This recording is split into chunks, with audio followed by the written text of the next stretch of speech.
एमआयएमचे 16 पैकी 15 उमेदवार पराभूत. महाराष्ट्रातील मुसलमानी असुद्दीन ओवेसी यांच्या आशा धुळीस मिळवल्या आहेत. ना ओवेसी बंधूंचे 15 मिनिटाचे राजकारण चालले, ना स्वतःला मुस्लिमांचा नेता म्हणवून घेण्याची खेळी कामी आली. याउलट ओवेसी बंधूंनी ज्या घोषणेच्या सहाय्याने महाराष्ट्राच्या निवडणुकीत हिंदू आणि मुस्लिम यांच्यात ठिणगी टाकण्याचा प्रयत्न केला, निवडणुकीला धार्मिक रंग देण्याचा प्रयत्न केला, त्यांच्या या कृत्याला महाराष्ट्रातील जनतेकडून चोख प्रत्युत्तर मिळाले आहे. असदुद्दीन ओवेसी यांचा पक्ष एमआयएम आपली स्थिती बळकट करण्यासाठी महाराष्ट्र विधानसभेच्या निवडणुकीत उतरला होता. त्यांची नजर मुस्लिम आणि दलित मतदानावर होती, मात्र त्यांच्या पक्षाची कामगिरी वाटली होती तशी झाली नाही.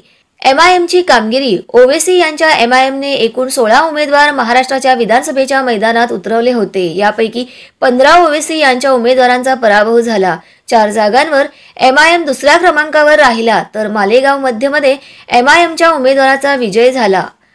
येथे मुफ्ती मोहम्मद इस्माईल अब्दुल खालिक यांचा विजय झाला. ते केवळ 162 मतांनी विजयी झाले आहे.